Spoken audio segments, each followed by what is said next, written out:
नमस्कार, आपका स्वागत है CKR न्यूज में सच, सटीक और सबसे तेज खबरों के साथ। चलिए नजर डालते हैं देश की बड़ी खबरों पर। उससे पहले आप ये न्यूज किस राज्य व जिले से देख रहे हैं, कमेंट में जरूर बताएं। भारत मौसम विभाग विज्ञान IMD के अनुसार उत्तर प्रदेश के कई जिलों में गरज चमक के साथ भारी बारिश और तेज हवाओं की संभावना बताई गई है। मुंबई में भारी बारिश के कारण जनजीवन प्रभावित हुआ है, जिससे कई उड़ानें रद्द और डाइवर्ट करनी पड़ी और लोकल ट्रेनों की रफ्तार भी धीमी हो गई है। दिल्ली में एक फैक्ट्री में आग लगने की बड़ी घटना सामने आई है, जिसमें फायर ब्रिगेडियर की टीम ने घंटों की मेहनत के बाद आग पर काबू पाया है। कोलकाता के दक्षिणी बाहरी इलाके के बरुईपुर क्षेत्र में एक नाबालिग लड़की के बलात्कार के बाद हत्या से पश्चिम बंगाल में गुस्से का माहौल। लड़की के परिजनों ने आरोप लगाया था कि हत्या से पहले उसके साथ बलात्कार हुआ था। हालांकि पुलिस ने शुरुआती में रेप का मामला दर्ज नहीं किया था, लेकिन अब शुरुआती पोस्टमार्टम रिपोर्ट के आने के बाद पोक्सो की धाराओं के तहत रेप का मामला दर्ज किया गया है। वेस्ट बंगाल OBC आरक्षण में ऐतिहासिक बदलाव। आरक्षण को लेकर एक ऐसा फैसला आया है जिसने पूरे देश की राजनीति में हलचल मचा दी है। कलकत्ता हाईकोर्ट के आदेश के बाद पश्चिम बंगाल ने OBC आरक्षण को 17% से सीधे घटाकर 7% कर दिया है। इनकम टैक्स डिपार्टमेंट ने एक नया नियम जारी किया है, जिसके तहत अगर आपने अपने पैन कार्ड में यह जरूरी काम नहीं किया है तो आपका पैन कार्ड न सिर्फ इनएक्टिव हो जाएगा, बल्कि आप पर 10,000 रुपए का जुर्माना भी लग सकता है। सरकार ने पैन कार्ड को आधार से लिंक करने के समय सीमा के बाद अब उन लोगों पर सख्ती शुरू कर दी है जिनके पास 2 पैन कार्ड हैं। इनएक्टिव पैन कार्ड का इस्तेमाल करने पर भारी जुर्माना का प्रावधान है। राजस्थान के श्री गंगानगर में 13 वर्ष की नाबालिग लड़की के साथ 32 लोगों का गैंगरेप। प्रशासन की SIT ने अब तक 14 आरोपियों को गिरफ्तार कर लिया है। प्रशासन ने कार्रवाई करते हुए मामले से जुड़े 3 होटलों को ध्वस्त कर दिया है और मामले की जांच जारी है। 8वें वेतन पर हलचल। विभिन्न राज्यों और कर्मचारी संगठनों में बैठकों का दौरा जारी है। केंद्रीय कर्मचारियों और पेंशन भोगियों के लिए वेतन संशोधन को लेकर चर्चा तेज है।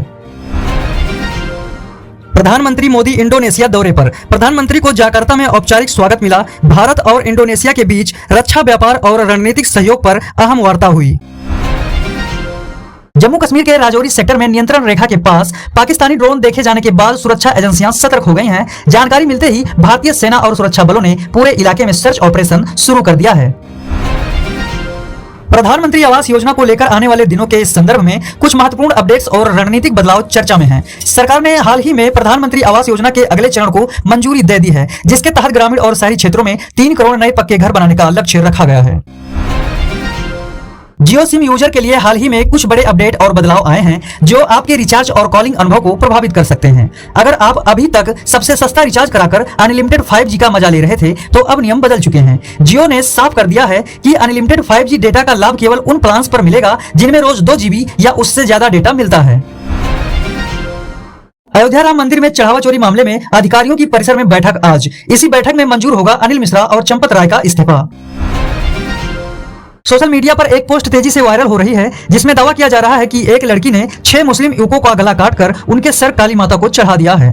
हालांकि इस दावे की जांच में यह पूरी तरह भ्रामक पाया गया। स्वतंत्र फैक्ट चेक संगठन और संबंधित पुलिस अधिकारियों ने स्पष्ट किया है कि ऐसी कोई घटना दर्ज नहीं हुई है। यह दावा पहले 2023 में भी वायरल हुआ था और अब 2026 में भी इसे फर्जी फैलाया जा रहा है।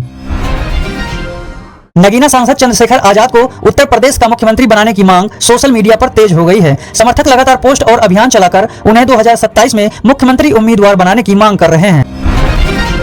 चंद्रशेखर आजाद के समर्थकों का कहना है कि दलित, पिछड़े और वंचित समाज को न्याय और सम्मान दिलाने के लिए उन्हें उत्तर प्रदेश का मुख्यमंत्री बनाया जाना चाहिए। 2027 के यूपी विधानसभा चुनाव को लेकर सियासी हलचल तेज है। राजनीति जानकारों का मानना है कि चंद्रशेखर आजाद इस चुनाव में मुख्यमंत्री योगी आदित्यनाथ को कड़ी टक्कर देंगे। हालांकि चुनाव का फैसला जनता के वोट से होगा। केंद्रीय मंत्री चिराग पासवान लखनऊ में कार्यकर्ताओं को संबोधित कर उत्तर प्रदेश में पार्टी का विस्तार करने की रणनीति पर जोर देंगे। यूपी सरकार के मंत्री ओम प्रकाश राजभर ने कहा है कि SIT जांच में आगे की कार्यवाही जारी है।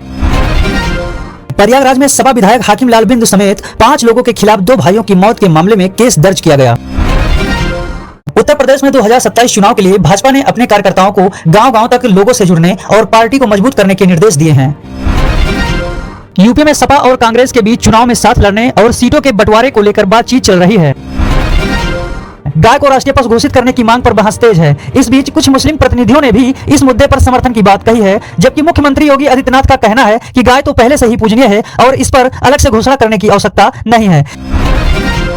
सीएम योगी गाय को राष्ट्रीय पशु घोषित करने के लिए क्यों पीछे हट रहे हैं, इस पे अपनी राय कमेंट में जरूर बताएं।